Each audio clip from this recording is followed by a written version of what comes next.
Je veux que vous prêtiez une attention particulière à chaque détail que je suis sur le point de vous montrer dans cette vidéo. C'est Melinda Gates de la fondation Bill et Melinda Gates et autour de son cou, c'est en fait une croix inversée qu'ils utilisent dans l'occultisme comme symbole du rejet de Jésus-Christ. Je veux dire que cette femme porte en fait un symbole satanique qui signifie qu'elle rejette Jésus-Christ. Et ce sont les personnes sur lesquelles nous comptons pour sauver le monde d'une pandémie mondiale. C'est exactement pourquoi Dieu nous a avertis dans le livre de Jérémie, chapitre 17, verset 5, « Maudit soit l'homme qui se confie en l'homme et fait de la chair son bras et dont le cœur s'est éloigné du Seigneur. » Dans trop de scénarios, nous attirons le mal sur nous-mêmes, car au lieu de faire appel à Dieu pour sa sagesse et sa protection, nous courons vers des êtres humains pour nous sauver, en utilisant leurs vastes richesses et leurs ressources intellectuelles. Et nous ne savons même pas s'ils ont de bonnes intentions. Eh bien, l'engagement est de donner l'accès aux contraceptifs à 120 millions de femmes d'ici 2020. Et l'idée est de remettre cela à l'ordre du jour mondial de la santé. Cela n'a pas été au premier plan de l'agenda mondial de la santé depuis très longtemps. Et cela ne l'a jamais été d'une manière vraiment centrée sur la femme. William Pitt, son nom est bien connu dans l'histoire anglaise, a déclaré que cette nécessité, c'est-à-dire le bien commun de la santé publique et le plaidoyer de toute violation de la liberté humaine. C'est l'argument des tyrans qui font peur aux gens pour qu'ils fassent ce qu'ils veulent. La société craintive se conformera toujours et les gens paniqués croiront n'importe quoi. Et la deuxième fois que je l'ai vu, c'était en mars. Après cela également en mars 2017 à la Maison-Blanche. 2 réunions pour me tenir informé des vaccins. Et ce n'était pas une mauvaise chose, car il a envisagé une commission pour examiner les effets néfastes des vaccins. Et quelqu'un qui s'appelle Robert Kennedy Jr. l'informait que les vaccins causaient des problèmes. Et j'ai dit non, c'est une impasse, ce serait une mauvaise chose, ne faites pas cela. Faites-nous confiance, a dit le gouvernement. Nous avons vraiment à cœur vos meilleurs intérêts. Tout ce que nous voulons faire, c'est vous aider à rester en sécurité. Ils disent que cela pourrait être une longue guerre mesurée en années, et je pense que tout le monde comprend pourquoi cela se produit. Mais est-ce durable? Que dites-vous aux familles qui disent « Écoutez, nous ne pouvons pas nous permettre de payer autant d'argent pendant des mois, voire des années, ce n'est tout simplement pas durable ». Nous avons partagé avec le président aujourd'hui une articulation claire des enjeux. Il s'agit de l'avenir de l'ordre mondial libéral et nous devons rester fermes. Bill et Melinda Gates travaillent sur un plan avec les principaux dirigeants mondiaux depuis un certain temps maintenant. Melinda et moi avons repris en l'an 2000 où nous avons commencé. Mais sur quoi exactement ont-ils travaillé pendant plus de 2 décennies?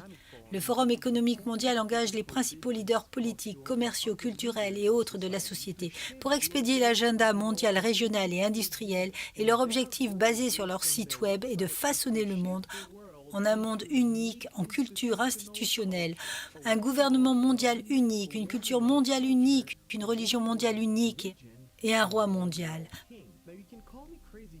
Maintenant, vous pouvez me traiter de fou si vous le souhaitez, mais je peux vous dire que tout cela s'inscrit parfaitement dans le plan de l'Antéchrist.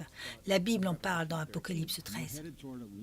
Nous nous dirigeons vers un gouvernement mondial, avec un leader monstrueux et massif. Ils ont dit très attentivement ce que le président du Forum économique mondial avait à dire sur leur objectif et les perspectives pour le monde. Soyons aussi clairs. L'avenir n'est pas juste en train de se produire, c'est un avenir qui est construit par nous, par une communauté puissante, comme vous l'entendez dans cette salle. Nous avons des moyens d'améliorer les états de biens civils. Il est certain que ces personnes sont influentes et puissantes et qu'elles ont de l'argent au-delà.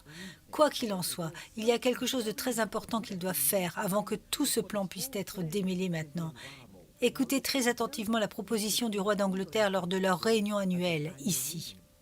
Nous avons besoin d'une vaste campagne de style militaire pour mobiliser la force du secteur privé mondial, avec des billions à sa disposition, bien au-delà du PIB mondial, et avec le plus grand respect au-delà même des gouvernements, des dirigeants mondiaux. Il offre la seule véritable perspective de réaliser une transition économique fondamentale.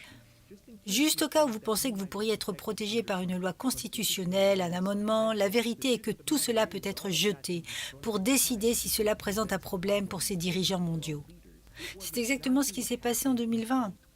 La Constitution des États-Unis, les États ou n'importe quel pays d'ailleurs ne protègent personne contre les stratagèmes du diable. Et ceux qui l'a manipulé pour élaborer son plan sont prudents.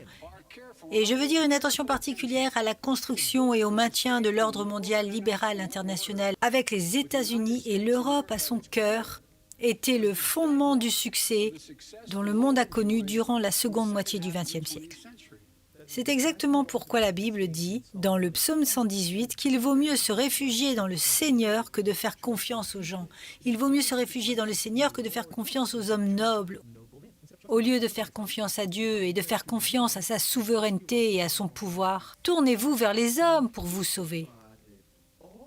Pensez-y, tous ces milliardaires, ces hommes et femmes puissants tels que Bill et Melinda Gates, tous réunis chaque année pour cette réunion annuelle.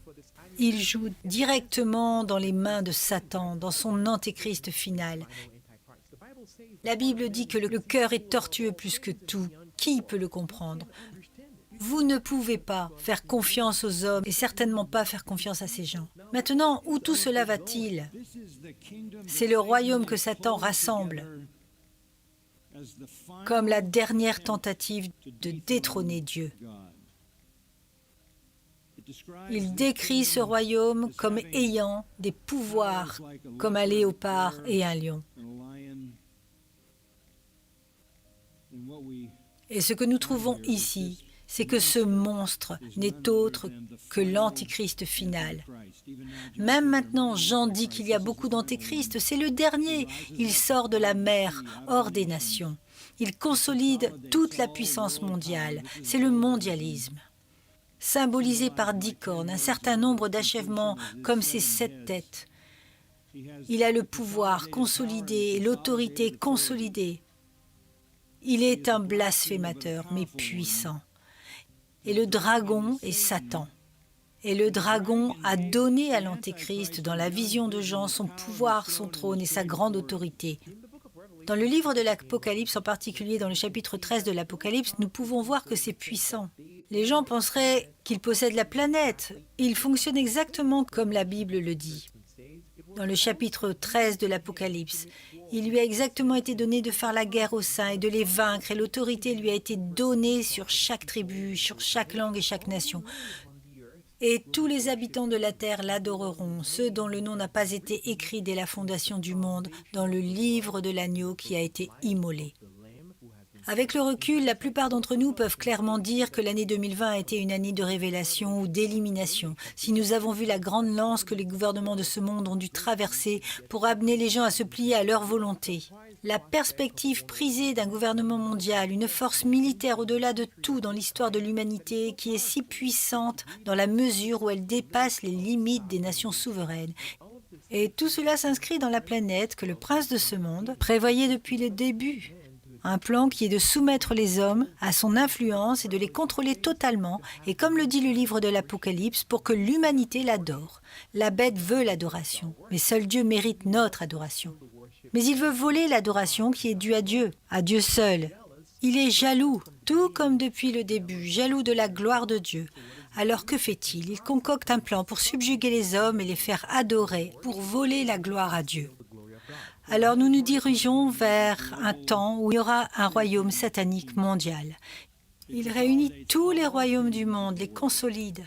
Il est sous le contrôle du monstre final, l'Antéchrist, conçu par le diable lui-même.